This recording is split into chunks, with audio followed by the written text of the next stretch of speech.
saudara-saudara sekalian, kita lanjut ya. Ini saya masuk ke pertemuan kelima ya. Pertemuan kelima itu bab 4, judulnya adalah SPI atau pasak. Saudara tahu bahwa SPI atau pasak itu banyak dipakai di lapangan ya, terutama di ban mobil ya. Mobil itu kalau nggak ada pasaknya, mobil nggak bisa jalan ya. SPI atau pasak adalah penyambung tenaga dari satu tenaga ke tenaga lainnya ya. Seperti Anda lihat di bab 1 itu, di bab 4 itu SPI pasak itu gambarnya ya. Seperti itu, Anda lihat itu ada gambarnya SPI pasak ya. Nah, kita akan menghitung ukuran pasak ya. Saya nggak jelaskan lagi. Di situ ada contohnya ya. Jadi yang penting fungsinya Anda tahu pasak, kemudian akan dilakukan perhitungan ya.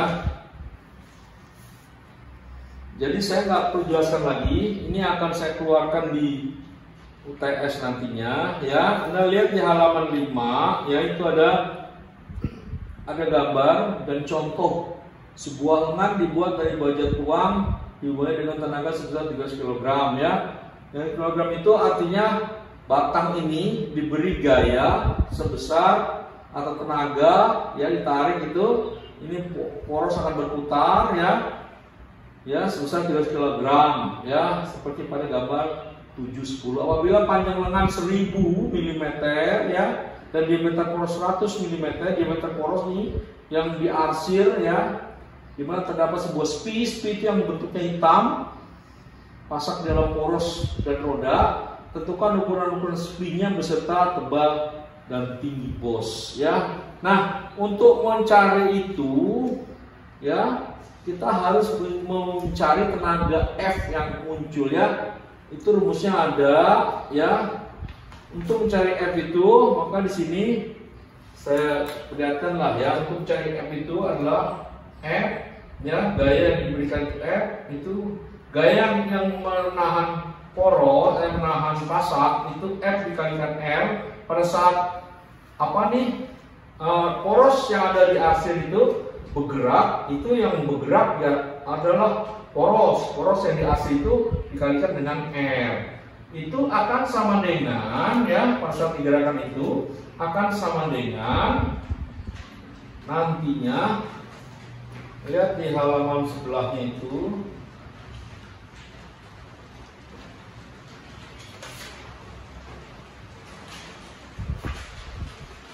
Oke, kita dapatkan F kali R itu dikalikan dengan P ya, gambarnya itu P, gaya yang diberikan itu ya. P itu pada saat bergerak dikalikan R, panjang batangnya itu ya. Ya, ini ada P ya. Ini ada R-nya, R besar ya. Kalau di sini tadi ada pasak, ini ada F. Pada saat F bergerak itu dikalikan dengan R ini, maka F dikalikan dengan R, P dikalikan R ini ya. Ini rumusnya, sehingga maka yang dapat harga F ya. Untuk F didapat sini ya. R-nya satuannya kita samakan dulu ya. Kalau F itu satuannya kilogram, maka P juga P satuan kilogram, maka F juga nantinya ada 1 kilogram. Karena dihitung, maka F-nya mendapat 6.000 kilogram. 6.000 kilogram ya. Nah, ini akan saya keluarkan di UTS nantinya ya. Sehingga dari F itu Anda langsung ke halaman 6 akan menentukan diameter pasak. Diameter pasak itu atau SPI ya, yang dicari adalah ini ada HA, ada HN ya, ada diameter ya, diameter pasaknya, D dan seterusnya ya. Nah, kalau ini sudah bisa diselesaikan, artinya kita bisa membuat flowchart dan mesin program ya. Itu tergantung nanti akan saya keluarkan kalau enggak ya. Buatkan gambar SPI Dan nah, situ ditanya, Anda lihat ya, untuk UTS nanti akan saya keluarkan tugas 4 tuh. Ya, pada pertemuan kelima ini ada tugas 4 ya. Mohon itu dikerjakan sebelum UTS dikumpulkan. Contohnya sudah ada, hingga nanti masalahnya pertanyaannya bisa saya tanya flowchartnya dan listing programnya ya. Flowchart atau listing program dikerjakan dengan basic manual programming ya. Oke, saya pikir itu aja yang bisa saya sampaikan. Saya pikir apa yang sudah saya sampaikan ini bisa dipahami oleh saudara semua, sehingga pada saat melakukan UTS Anda bisa mengerjakannya ya. Selamat mengerjakan UTS. Nanti kalau ada pertanyaan-pertanyaan Anda bisa melalui WA aja ya, langsung ke WA saya ya, nanti akan saya jawab ya sebelum UTS, bukan sebelum UTS ya. Dan saya mohon tugas-tugas yang saya minta, kisi-kisi tadi pada pertemuan 7 ada, pada pertemuan 6 ada, pada pertemuan 5 ada. Jadi pertemuan 5, 6, 7 itu semua kisi-kisi akan saya keluarkan di UTS. Baik, saya pikir itu demikian. Selamat sore ya, terima kasih. Baik, saudara-saudara sekalian, kita lanjut ya. Ini yang akan saya berikan di video ini adalah materi-materi yang akan saya keluarkan pada UTS yang akan datang. Ya, saya masuk ke pertemuan ke-6 ya. Pertemuan ke-6 ini judulnya adalah sistem satuan. Jadi di dalam teknik ya, teknik apapun, sistem satuan itu penting sekali karena akan menentukan besar ukurannya ya. Ya, pengukuran jumlah fisik suatu benda adalah salah satu cara operasi paling penting dalam rekayasa teknik ya. Jadi dari sekian banyak jumlah fisik atas suatu benda, terdapat 3 buah item yang memenuhi kriteria pada sistem satuan, itu sebagai berikut. 1 itu panjang ya, panjang dari benda, massa, kemudian waktu ya. Dari 4 sistem satuan dasar yang secara umum digunakan dalam pemakaian alat-alat keteknikan adalah sistem CGS. CGS itu cm gram second ya. Sistem FKS. Sistem FKS itu FPS feet ya, feet pound second. Kemudian ada MKS, meter kilogram second. SI sistem internasional ya. Jadi kita sebagai orang teknik harus tahu sistem satuan, karena dalam soal-soal penyelesaian perhitungan satuan perlu sekali ya. Oke, itu halaman pertama ya. Saya jelaskan sistem satuan. Kemudian kita masuk ke halaman 3 ya. Halaman 3 itu ada, saya berikan contoh-contoh ya. Contoh 1 itu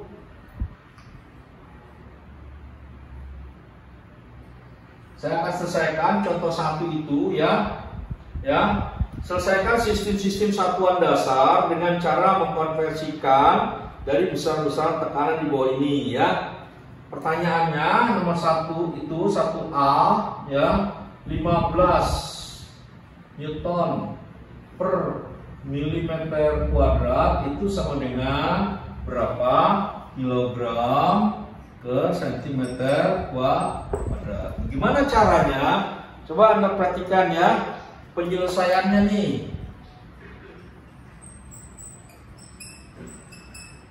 Penyelesaiannya Anda lihat di halaman 3 ya.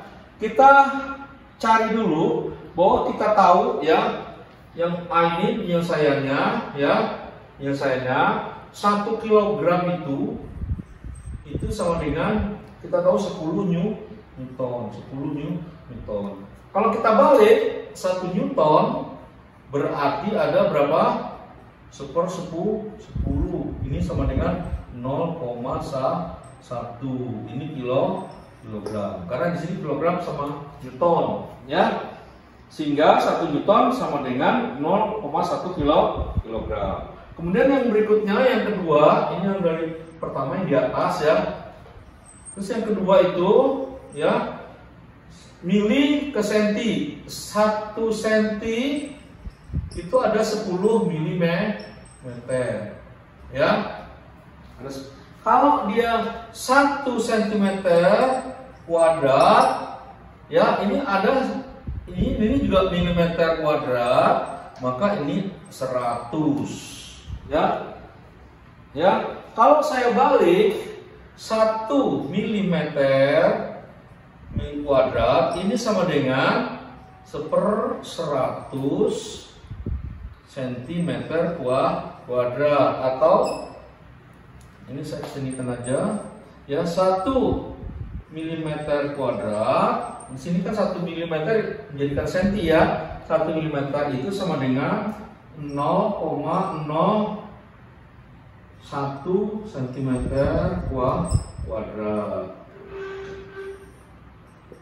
Ya, oke. Dari situ ya, baru kita bisa, baru dari situ kita lanjutkan ya. Jadi ini sudah kita lakukan ya. Maka ya, ini kan 1 kg, ini 1 Newton sama dengan 0,1 kg.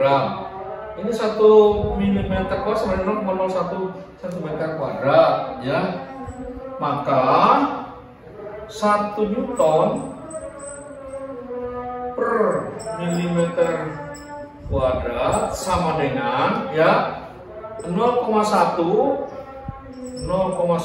dibagi dengan 0,01 ya. Ini satuannya sudah kilogram per cm kuadrat ya.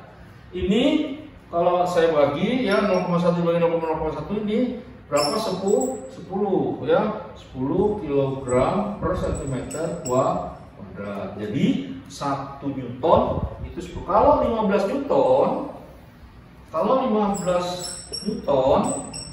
per milimeter kuadrat ini sama dengan 15 dikali dengan 10 ya. Ini kilogram per cm kuadrat sama dengan ini 150 kilogram per cm kuadrat. Ya, jelas ya. Jadi Anda bisa lakukan tuh yang bagian B, 10 lb in kuadrat, berapa kilogram cm kuadrat. Yang ketiga C, 10 gram cm kuadrat sebenarnya berapa Newton per meter kuadrat. Itu contohnya sudah diselesaikan di bawah ya, halaman 3 ya. Jadi kita harus tahu 1 in berapa senti ya, in dijadikan senti berapa, sehingga dijawab ya. Itu Anda bisa lihat di halaman 3. Kemudian Anda lihat bisa di halaman 4 ya. Kemudian halaman 5 Anda bisa baca dengan yang saya berikan contoh itu artinya sudah jelas ya. Nah, sekarang untuk kisi-kisi saya sebutkan dari sekarang ya, Anda kerjakan itu pada halaman 6 ya. Coba Anda kerjakan ya, nomor 2 dan nomor 4. Nomor 2 dan nomor 4. Jangan sampai nggak dikerjakan ya. Nomor 2 dan nomor 4 ya. Nanti akan saya keluarkan di UTS ya. Jadi yang tadi pada pertemuan 7 itu nomor tugas 5 ya. Ini pada pertemuan 6 ini nomor 2 dan nomor 4 ya. Ya, jadi tadi adalah pemrograman basic programming yang saya keluarkan, flowchart, kemudian listing program. Yang ini adalah nomor 4. Ini Anda lakukan seperti saya berikan contoh itu jalannya ya, sehingga hasilnya pasti gitu. Ya, kerjakan nomor 2 dan nomor 4. Jadi sebelum UTS Anda kumpul. Jadi melalui video ini, jadi Anda buat tugas 2 dan soal nomor 2 dan nomor 4 untuk pertemuan ke-6 ini ya. Saya pikir itu yang saya bisa sampaikan. Yang berikutnya lagi adalah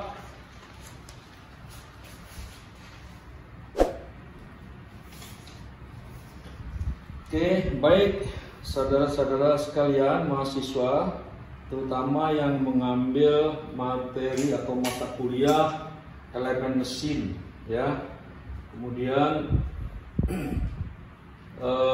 saya sore ini akan memberikan materi tentang elemen mesin pada pertemuan yang ketujuh ya. Pada pertemuan yang ketujuh itu judulnya Chapter C, Basic Programming on the Computer ya.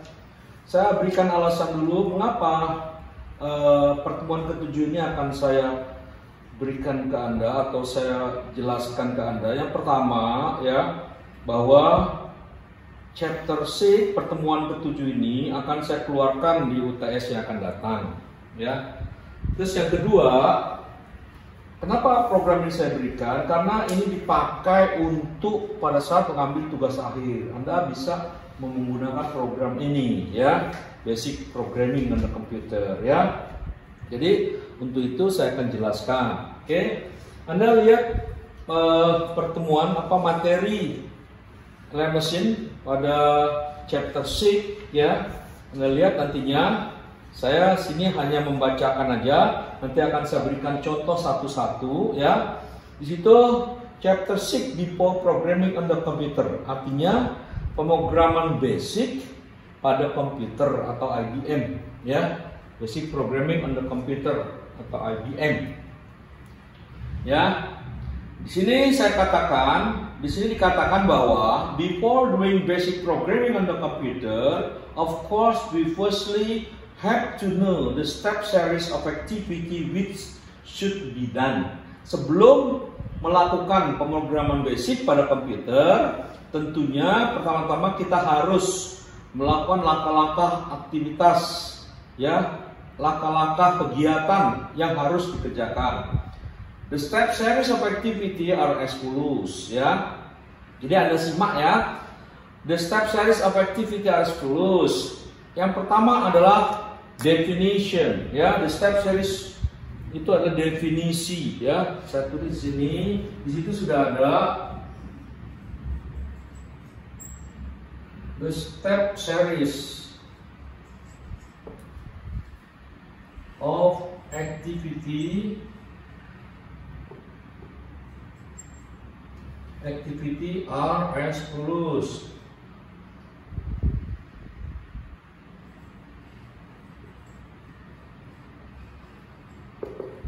Ya, the step series of activity are as follows. Satu, ya, definition.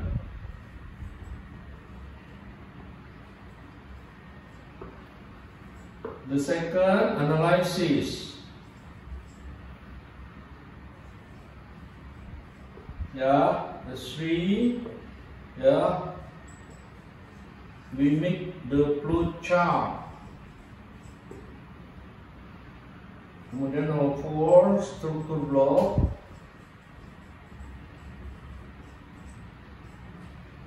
Kemudian nomor 5, listing program.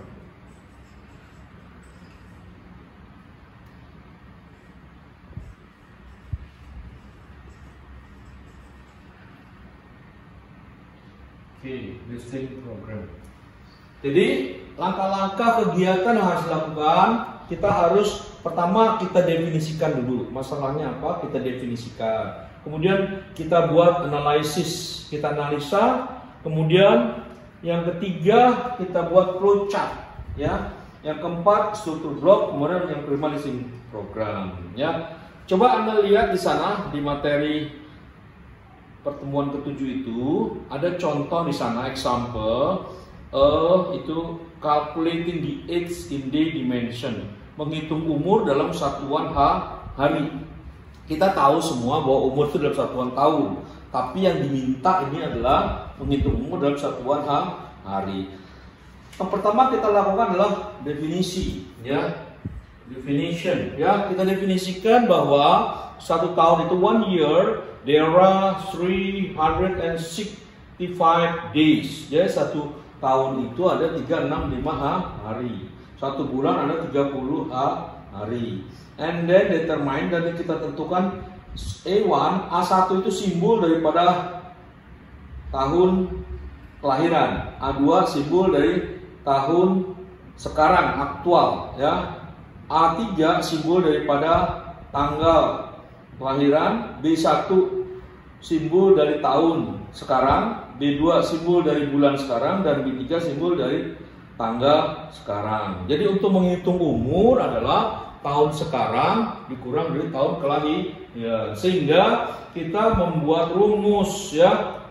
Kita menentukan rumus bahwa umur ya, age itu umur itu adalah sama dengan B1 dikurangin A1 ya. B1 ini tahun aktual sekarang kurangi tahun kelahiran dikalikan 365. Kenapa dikalikan 365? Karena satuan hari. Ini pada saat di komputer itu tanda kali itu cross ya, 365 ya. Kemudian ditambah dengan ini B2 dikurangi dengan A2 dikalikan dengan 30 ya. Kemudian ditambah ini hari kurangi hari, B3 dikurangi A3. Maka kita bisa mendapatkan, setelah kita analisa, kita mendapatkan rumus. Ini kan rumusnya akan menghitung satuan hari ya, umur dalam satuan hari. Oke. Nah, kemudian tadi pertama kita definisikan, kita analisis, kita dapat menentukan rumus ya. Yang ketiga, kita harus membuat namanya flowchart. Flowchart itu adalah diagram alir langkah-langkah yang akan kita lakukan pada saat kita akan melakukan listing program ya. Nah, diagram alirnya itu ya, di sana bisa Anda lihat, ini udah standar dari IT ya, dari program itu sendiri. Kita mulai dari misalkan di sini start dengan tanda opal ya, kemudian ini jajaran jenjang, ini input, kemudian di sini 4 persegi panjang, ini proses ya, kemudian ini jajaran jenjang lagi, balik ini output ya, kemudian di sini selesai ya. Ini sudah aturan baku dari sana. Kita harus menggunakan ini input, proses, kemudian output ya.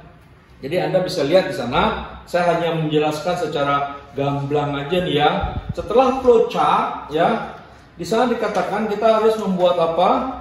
Membuat listing program. Di sana ada dikatakan nomor 4 itu struktur blok. Struktur blok itu sama urutan langkah yang akan dilakukan pada listing program ya. Ya, ini sama ini ya. Flowchart sama ini sama ya. Jadi Anda bisa menggunakan flowchart atau struktur blok. Oke. Nah, kemudian Anda lihat di lembar berikutnya untuk basic programming ya.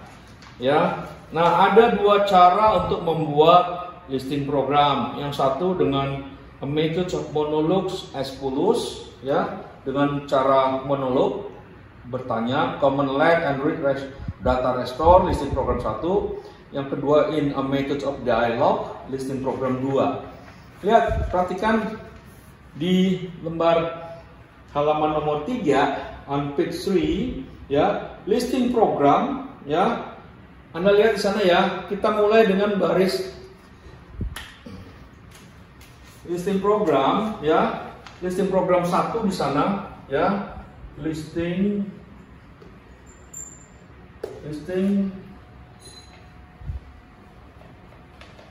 program 1, listing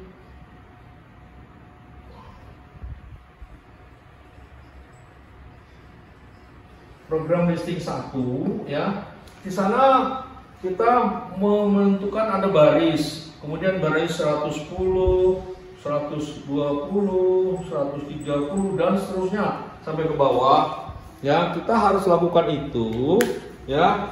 Artinya pada saat kita nulis baris ya, itu nggak boleh kita menulis baris yang 100-nya 2 kali ya. Mesti ada namanya, ada ini ya, jarak ya, 100, 110, 120 dan seterusnya ya. Nah, listing program ini judulnya tadi adalah kita di sini di buku, di catatan itu ya, di materi pada pertemuan ke-7 halaman 3. Yang pertama pada baris 110 itu age calculation, ya, menghitung umur dalam kurung D dalam satuan hari. Terusnya age data inputs, ya, input datanya read A1, A2, A3, ya. Kemudian actual data input, let's B1 1985, let's B2 93, let's B3 15. Calculation ini sudah proses kita masukkan rumusnya, ya. Rumus ini itu proses. Kemudian di sini result appearance prints your age days, end of program, and data restore information data. Data di sini ditulis adalah data 1955 08 06. Artinya ini adalah data A1, A2, A3 karena di atas pada langkah 160 diketahui data B1, ya, B1, B2, B3, ya, sehingga pada saat komputer berproses maka B1 masuk ke sini, ya, yang tahunnya 1985, A1-nya 1955, ya, bulannya B2 yang bulan 8, bulan 3, yang ini bulan 8, B3, 3 seterusnya. Sehingga pada saat komputer kita run maka muncul your age, ya, umur Anda adalah 10.804 days, ya. Ini komputer yang melakukan, ya. Harusnya kita checking kita gimana? Checking kita 1985 dikurangi 1995 itu 30 tahun, ya. 30 tahun, karena 1 tahun ada 365, maka 30 tahun ini 1985, 1955. Karena di bawahnya kita ngitung bulan Maret, April, Agustus itu nggak bisa. Maka kita pinjam dari atas, maka di atas dikurangi 1 tahun. 30 tahun dikurangi 1 tahun itu jadi 29 tahun. 29 dikalikan 365 itu 10.585. Ya. Kemudian bulan. Kita cek bulan Maret, April, Agustus. Maret itu 3 bulannya, ya. Agustus 8. 3 kurang 8 nggak bisa. Kita minjem 1 dari atas berarti 1 tahun ada 12 bulan. Maka 12 tambah 3 baru dikurangi 8 itu 7 bulan. 7 dikalikan 30 sehingga 210 hari. Yang terakhir hitung hari. 15 kurang 6 itu 9. Langsung, ya. Sehingga pada checking ini kita lakukan pada tahun, ya, jumlah hari ditambah dengan bulan, jumlah hari tambah hari, ya, sehingga harus sama yang dilakukan checking kita, harus sama yang dilakukan dengan pada saat kita mengecek atau merun komputer, ya, 10.804. Ya, itu contoh perhitungan untuk menghitung hari. Ini kan masalah, ya, contoh, ya. Nah, sekarang saya lanjutkan. Anda lihat halaman 5, ya. Halaman 5 itu, ya. Halaman 5 itu, ya. Buatlah flowchart, ya, dan listing program beserta hasil pemrograman untuk menghitung volume sebuah silinder yang punya diameter D 10 cm dan panjang L 30 cm. Informasi tambahan: A itu ruas silinder, V itu volume silinder. Oke, ya, itu soalnya Anda lihat di halaman 5. Sekarang kita akan selesaikan. Yang pertama apa? Kita akan melakukan flowchart. Ya, flowchart itu pertama ini saya hapus dulu, ya. Kita bisa lihat di depan.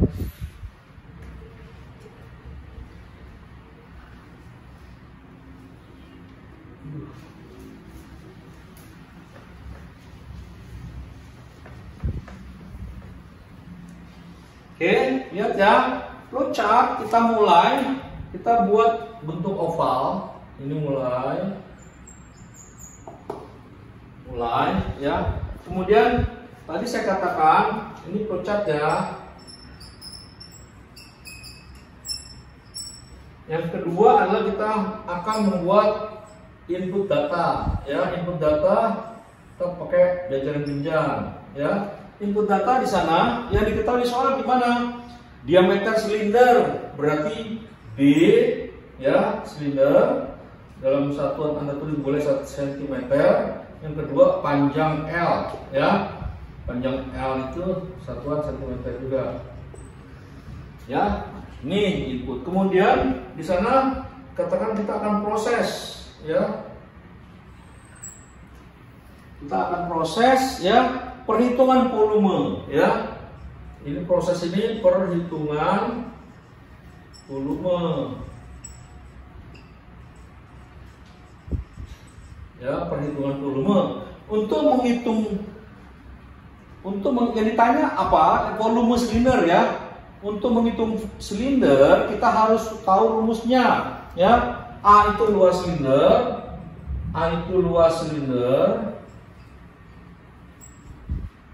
ya, itu sama dengan Pi per 4D kuadrat dikali, ya, untuk luas itu adalah A dikalikan dengan L, ya. Jadi kita harus tahu rumus ini yang akan berproses, ya. Tanpa rumus ini kita nggak bisa menyelesaikan permasalahan ini, ya. Sehingga di perhitungan volume ini kita tulis luas silinder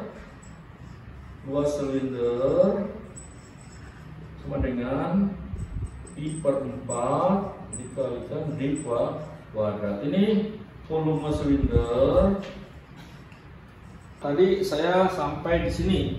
Jadi untuk menghitung volume, ya, soalnya kan diminta volume, ya. Kita harus menghitung luas dulu, ya. Jadi dimulai dari flowchart itu mulai, kemudian diketahui diameter, kemudian panjang. Perhitungan volume, luas silinder kita harus tahu, ya, rumusnya Pi per 4 D kuadrat.